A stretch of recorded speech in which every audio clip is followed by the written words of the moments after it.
It's been a long year since you've been gone.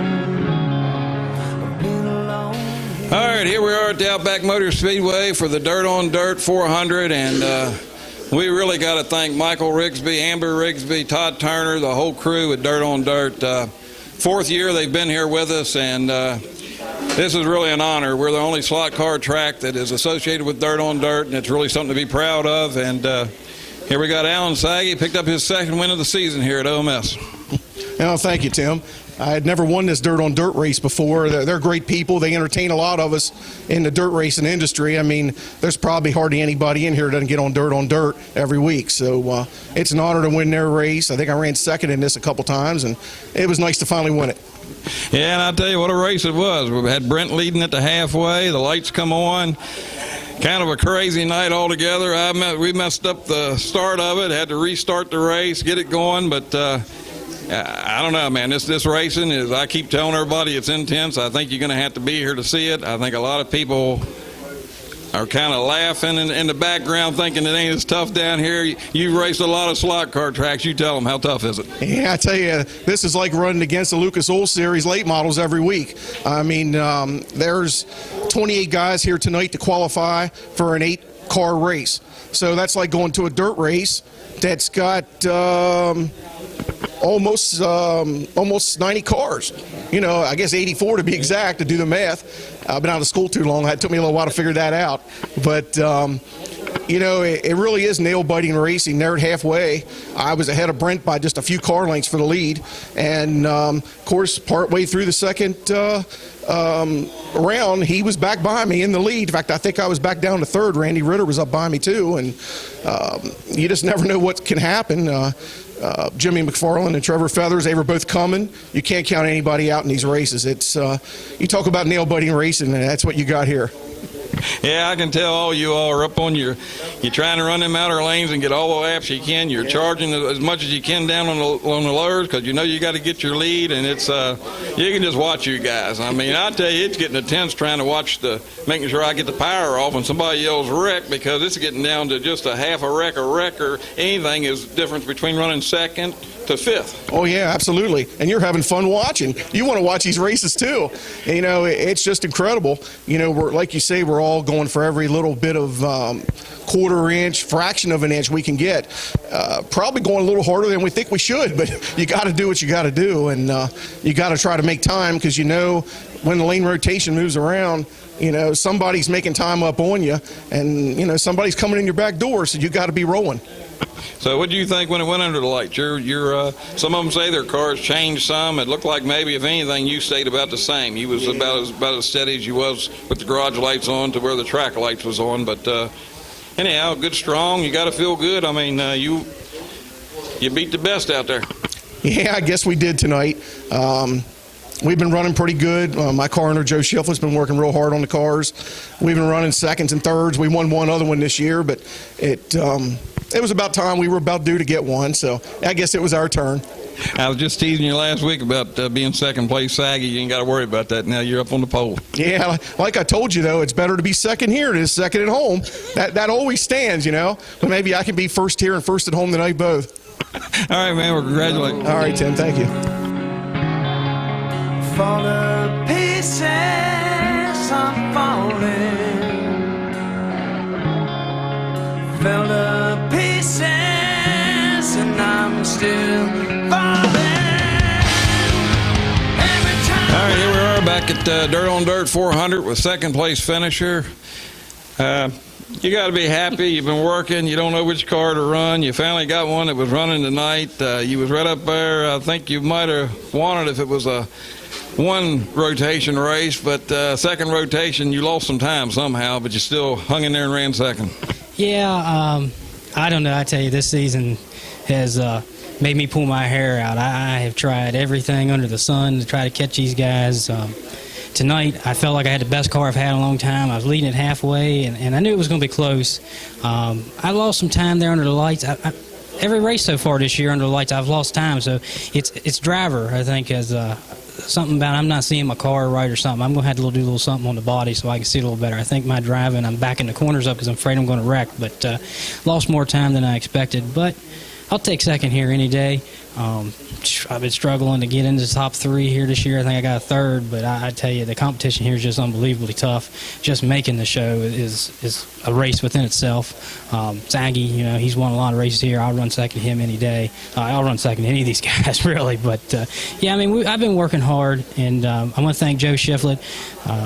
I got to run in one of his cars of my old chassis that I had in my box, and I felt like it's pretty good. And I asked him to build me a car, and he was going on vacation. He jumped on it last week and got me a car. And last week the car was pretty good, but I got in a wreck and it twisted up a little bit, and found a few things this week that was wrong with it, and the car reacted a whole lot better. So maybe I can build upon it for next week and beat these guys. I got to get me back in the win, man. It's been too long since I got a win out here. All right, well, like I said, maybe you finally found one. I know you've been switching cars, and I told you that's not going to work. You're going to have to stick with something and get it. And strong race. I mean, like I said, you can't complain about that. It just like you was falling off for a little bit when you should have been gaining. But, race is a race. It's a long race, double segments, 400 laps. So, but come out second in this crew, you're doing good. Oh, absolutely. I've said it before, even in many other interviews. I will put our competition up against anybody's track. I tell you, this place is just unbelievably tough. When you come in here, I mean, tonight I missed driver error, kept me from winning a heat race, I think, but it was tight. But I get in the B main, look down, I'm like, man, I think there was 3 or 4 A main guys in that B main. You're only going for 2 spots, so I mean, it's unbelievable. When you look out across this field and you got 12, 14 guys, that's every bit good to make the race, and at least more than half of them can win the race at any moment. I mean, it is unbelievably tough. I can't stress it. I open an invitation to anybody to come down here and give this a try. I jumped around cars, like you said. This week I stayed in the same one, kind of similar to the one I was running the week before, and I think I'm hoping I'm starting to get the feeling that I need in the setup. But, it is what it is. I can't thank you enough for just getting this track together like this, and Denny and Deb for everything they do, and Michael Rigsby and Amber for sponsoring this race yet again. I haven't got to meet Amber in person, but I have got to meet Michael in person, and he's a great guy. And the DirtOnDirt.com coverage is unbelievable. If you're a Dirt Late Model fan, you better have DirtOnDirt.com. And it's like I said, it's amazing. It's an honor to be sponsored by Dirt on Dirt, and that's something that we really got to be proud of. Absolutely. I mean, when you come around here and you see this, we come race this track, and we're the only slot car track that has a DirtOnDirt.com race. That's an accomplishment. And then when you go later on, and we got the Lucas Oil deals and the Appalachian Mountain Speed Weeks and ASI, and I mean, I know I'm missing people. I mean, John Blankenship, here you got a national driver, and the people that support this track is just amazing. I know I get to see the background because I'm your son, and I do some stuff with the track, but it's just amazing how much stuff this track has, and I'm just honored and proud to be part of it. All right, man. Well, congratulations. Thank you. All alone I fall to pieces.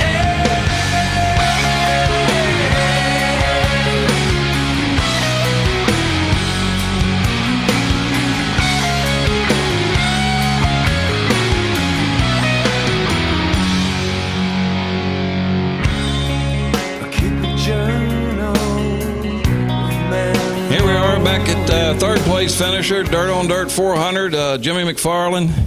I think you probably had second. And did somebody get you, or did you get in your own wreck there? But I know you was charging coming. You was coming on. I don't think you was going to catch Allen, but I think you had Brent covered. Yeah, I tasted that second within a couple feet and just let her eat. And she pushed out there coming off 4, and that did me in. But I was real happy with third place. It was a very chaotic race. A little bit of issues and people getting a couple laps, people losing a couple laps.